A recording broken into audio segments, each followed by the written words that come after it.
Good morning, everyone. We are going to discuss about our chapter 16, a busy month. Okay, a busy month. बाल्दमीर, Bhavnagar, 13 अप्रैल 1936। क्या है जो you know very well कि हमें जो आज़ादी मिली है, इंडिपेंडेंस मिला है, वो कब मिला है? 1947 में। ओके, सो दैट्स वाई ये जो डेट है ये हमारे आज़ादी के पहले की है, जब हमारे ऊपर क्या था? अंग्रेज़ों का शासन था, ब्रिटिश का शासन था। उस टाइम की कहानी है 13 अप्रैल 1936। और कहाँ के? भावनगर। और भावनगर आगे चल के हम आपको बताएंगे ही कि कहाँ कहाँ सिचुएटेड है, कहाँ है ये, किस किस जगह में है, सो एंड सो। ओके, सो आपको एक बार फिर से बता देता हूँ कि आपको कुछ भी प्रॉब्लम होने से आप चैट बॉक्स में लिख सकते हो। मैं बीच बीच में उसको देखते रहूँगा, so don't worry about that and enjoy it. Dear children, it is 3 o'clock in the afternoon. In the 3 o'clock in the afternoon, there are no clouds in the sky. The sun is burning hot. Okay, तो कितना बजा है? 3 o'clock। April it means summer. थोड़ा बहुत अरुणाचल में क्या होता है? अरुणाचल में कम गर्मी होती है, समर में भी बहुत कम गर्मी होती है। मगर आप अगर कभी जहाँ पे एकदम मतलब महाराष्ट्र चले गए, राजस्थान चले गए, दिल्ली चले गए, तो यहाँ पे बहुत ही ज़्यादा गर्मी होती है। बाकी सारे स्टेट ऐसे है, साउथ इंडिया के स्टेट भी बहुत गर्म होते हैं। So that's why this is a month of summer. Okay, month of April, और इस किस में आता है? समर में आता है। The sparrow, dove and sunbirds have start working in pairs as they prepare to make their nest. Okay, तो स्पैरो, डव्स एंड सनबर्ड्स, एक बार देखता हूँ कौन कौन वेटिंग पे है। जो पीछे से जुड़ रहे हैं ना अभी, उनको रिक्वेस्ट है, नहीं तो मैं कुछ दिनों के बाद एडमिट करना छोड़ दूंगा 9 o'clock के बाद।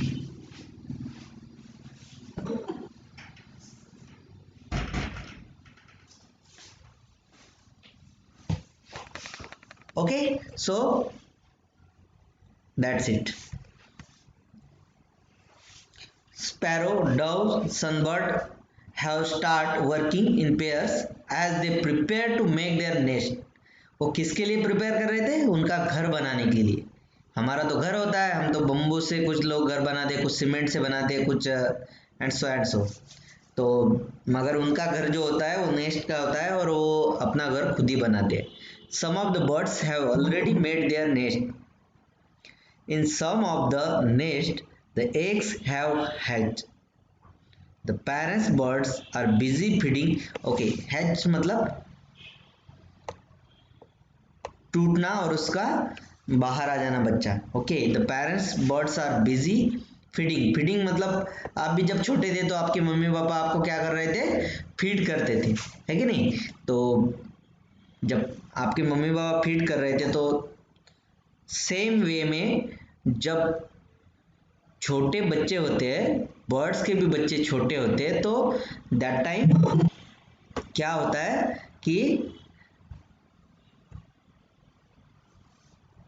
वो भी अपने छोटे बच्चों को खिलाते हैं। और किससे खिलाते हैं? अपने चोंच से खिलाते हैं। Okay, feeding the chicks different kind of insects.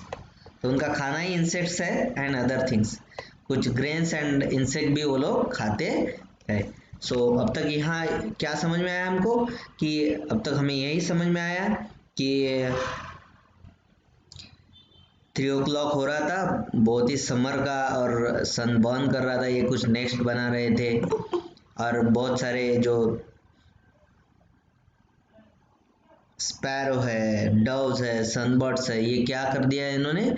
अपना घर बनाना शुरू कर दिया था। ओके, सो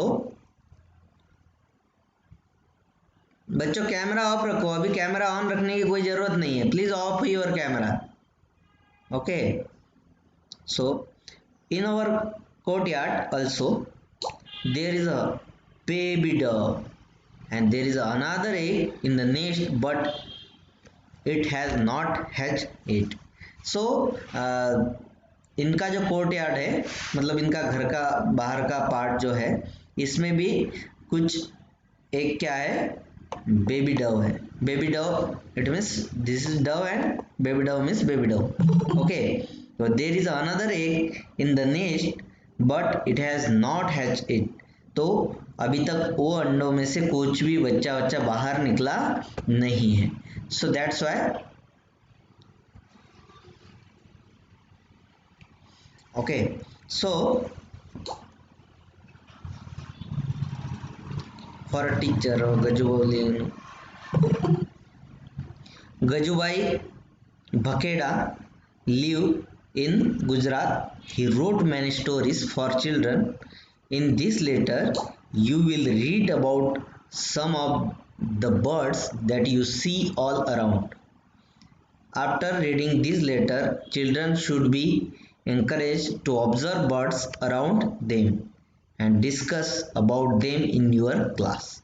So, ये तो हमारे लिए है, मगर हमें तो आपको बताना पड़ेगा कि ये जो लेटर है, इस तरह से एक लेटर आप देख पा रहे हो कि जो लेटर राइटिंग होता है वो सेम लेटर राइटिंग जैसे फॉर्मेट इसका बना हुआ है। सो दैट्स वाई ये लेटर पढ़ने के बाद इनका एक ऑब्जेक्टिव है, इनका एक ऑब्जेक्ट है कि क्या कंप्लीट होना चाहिए। यस बेटा,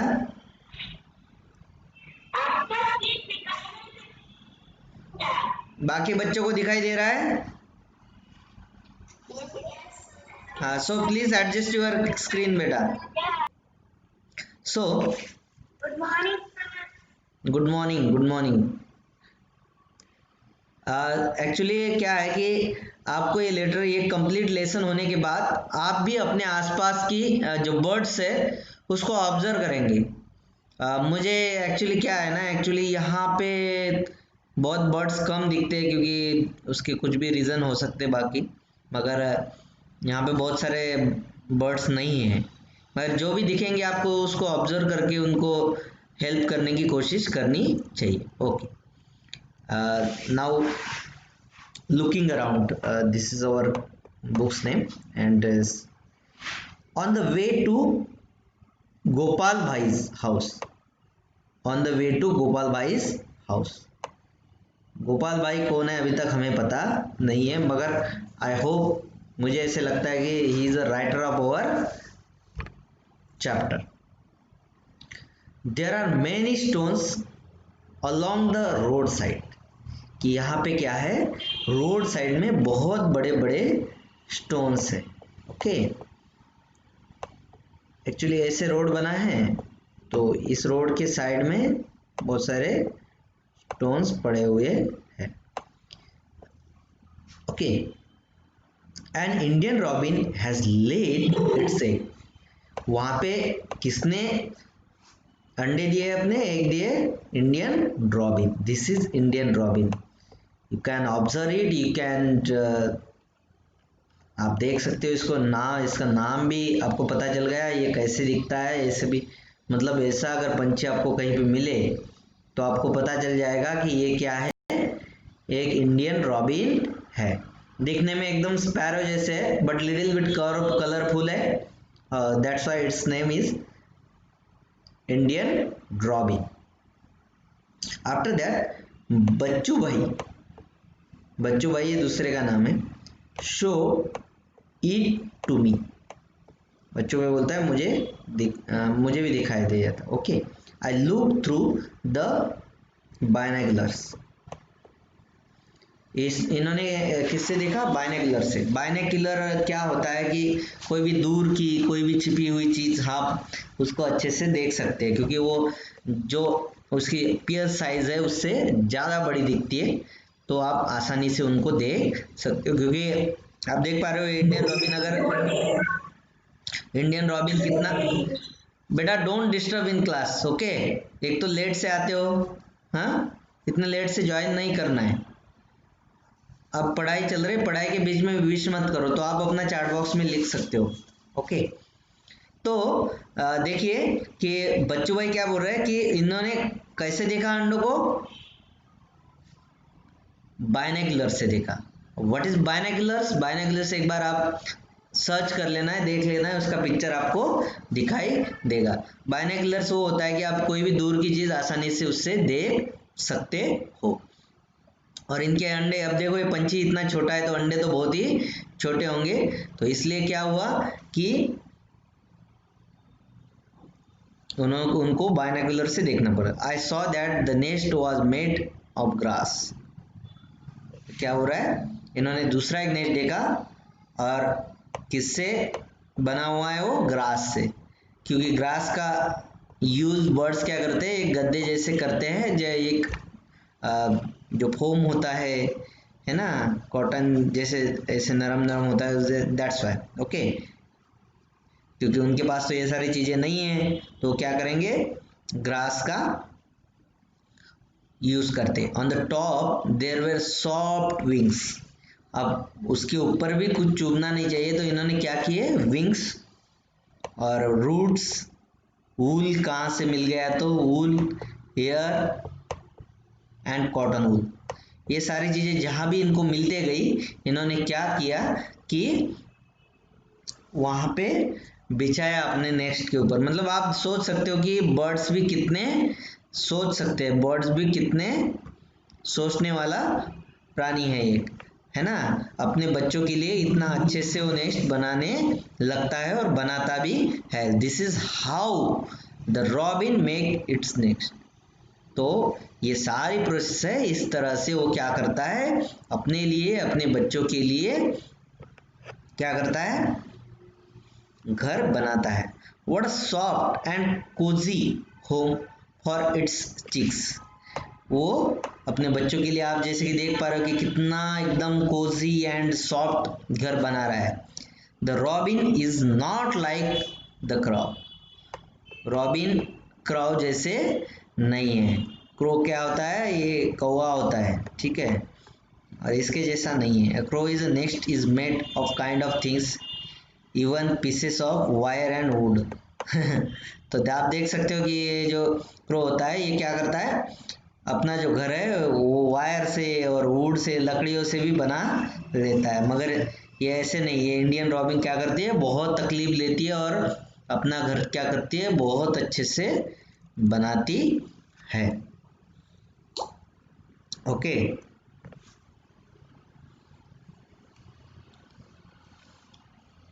after that I saw baby bird in the Robins nest.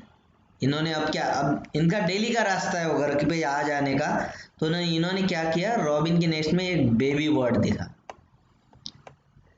Bird means bird, baby means baby. Okay, baby bird means छोटा चीज, छोटा बच्चा। ओके, रॉबिन का, इंडियन रॉबिन का। It was sitting with its beak wide open. What is beak? You know beak? Hmm, beak means चोच। अब आप हर पंछी को क्या होती है, उसकी चोच होती है, किसी को बड़ी होती है, किसी को छोटी होती है, so it's called big.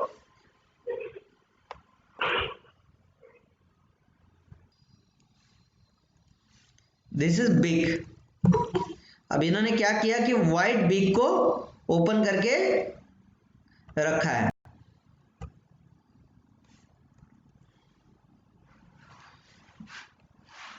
The mouth was red from inside. इनका जो, इस बच्चे का जो बीक को ओपन करके रखा है, वाइड ओपन कर रहा है, इसलिए ये क्या कर पा रहे हैं, उनके मुंह के अंदर का भी देख पा रहे हैं, और इनके मुंह के अंदर का पार्ट क्या है, रेड है। In a little while the robin flew to the nest and put something in the chicks open big. तो इतने में ही क्या हुआ कि, क्या हुआ, सो इनका इनसाइड का मुंह कैसे है, रेड है। In a little while the robin flew to the nest and put something in the chicks open big. अब इसने क्या रखा है ये तो राइटर को भी पता नहीं है अभी तक। May be a few small insect, जो छोटे छोटे कीड़े होते हैं उसमें से कोई कीड़ा इसने रखा है। By then it was evening, the robin settle down with its chicks, कि शाम के टाइम क्या हो गया, वो खाना खाने के बाद ये अपने बच्चों के साथ सेटल हो गई। So you know that the koel sings sweetly, आपको ये पता है कि कोयल क्या होती है, वो बहुत ही अच्छे से गाती है। Do you know that this bird does not make its own nest, कि इतने प्यार से गाने वाला जो एक पंछी है वो क्या नहीं करता, खुद का घर नहीं बनाता, खुद का नेस्ट नहीं बनाता, तो क्या करता है, इट ले it's egg in cross nest. जो क्रो होता है इसके नेस्ट में ये अपने अंडे दे देता है। The crow hatches them along with its own eggs, जो कौवा होता है ये क्या करता है, अपने अंडों के साथ साथ इसके अंडे भी हेज कर लेता है, इनके अंडे भी ऊब देके, इनको हीट देके इनमें से बच्चे निकाल देता है। और देखो मतलब दिखने में कितना इनोसेंट होता है, कितना प्यारा प्यारा बोलता है ना। आपने कोयल का आवाज सुना होगा तो बहुत ही प्यारा आवाज होता है इसका, मगर करता क्या है ये अपना घर खुद नहीं बनाता है और ना ही अपने अंडे को खुद पालता है। तो जो बच्चों को हेज कौन करता है, अंडों को हेज कौन करता है, वो क्रो करता है, कौवा करता है। हालांकि उनका आवाज अच्छा नहीं होता है मगर ठीक है। One is barbette, okay barbette. There is a small tree near by, हाँ yes, there is a small tree nearby, it has a nest hanging from its branch, कि एक ब्रांच के ऊपर नेस्ट क्या है, इनका घर क्या है, लटका हुआ था बर्ड का। There are so wonderfully different, कि ये क्या था, okay birds are so wonderfully different, birds क्या है, बहुत ही वंडरफुली, बहुत ही अलग से डिफरेंट है। The crow built its nest high up on tree, तो जो कौवा होता है वो क्या करता है, अपना घर जो है सबसे टॉप में बनाता है। The Dove makes its nest among the thrones of a cactus plant और अ मेहंदी हेज। तो आप देख सकते हैं कि जो डव है वो ऐसी जगह बनाता है कि उनको लगता है वहाँ पे सिक्योर है। अब कैक्टस का जो प्लांट होता है उसके पास आसपास कोई जाता नहीं है, तो उसके बीच में बना देगा। मेहंदी का जो मतलब आप मेहंदी का जो बुश होता है उसको देखोगे तो बहुत ही मतलब वो इस तरह से होता है कि अब वहाँ आराम से कोई भी घुस नहीं सकता, है कि नहीं। उनके अंदर बहुत ही मतलब हाथ भी नहीं जाएगा, इतना घना होता है वो, उसके बीच में बना देता है, किसी को दिखा के दिखेगा भी नहीं। After that the sparrow can be found in and around our own house. तो एक्चुअली स्पैरो जो होता है वो कहीं जंगलों में, कहीं पेड़ों पे, ज़्यादा नेस्ट नहीं बनाता, अपना घर नहीं बनाता है। कहाँ बनाता है, अपने घर के आसपास। आप आपका घर है तो आपके घर में किसी कोने में आप यूज नहीं करते तो वहां पे वो बना लेगा, है कि नहीं। आपके छत के ऊपर बना लेगा, कहीं पे जगह मिली तो, मतलब कहीं भी बना सकता है। Make its nest, it make its nest anywhere, वो कहाँ भी बना देता है। On the top of cupboard के ऊपर, बिहाइंड अ मिरर के पीछे,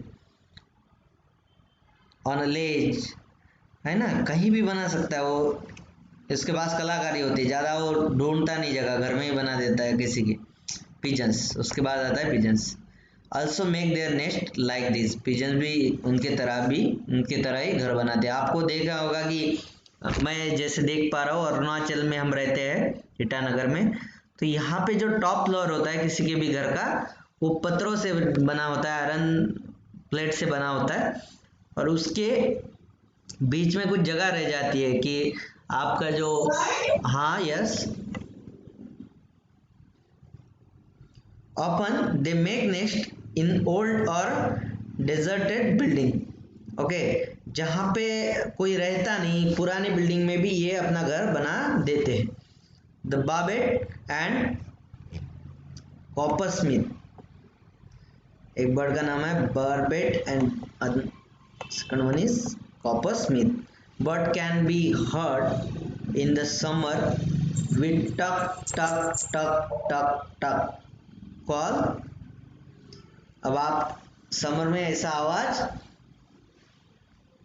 सुन सकते हो, टक tuk tuk tuk tuk tuk tuk tuk. It makes its nest in a hole in a tree trunk. ये क्या करते हैं, अपना घर एक पेड़ के ट्रंक में, तने में ही बना देते हैं। यहाँ पे ऐसे होल करेंगे एंड उनका घर वहाँ पे बन जाएगा। तो ये लोग क्या करते हैं, ये लोग मतलब बड़े कष्ट लेते हैं, क्योंकि आपको जैसे पता है कि कोई भी पेड़ हो, कितना भी आसान पेड़ क्यों ना हो, उसको ब्रेक कर पाना, उसको होल कर पाना थोड़ा मुश्किल होता है, मगर ये कर लेते हैं।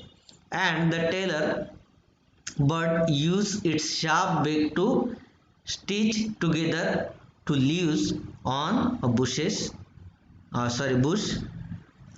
ओके, ये टेलर बर्ड भी कुछ इसी तरह से है, अपना जो शार्प बीक है इसका यूज करता है। And after that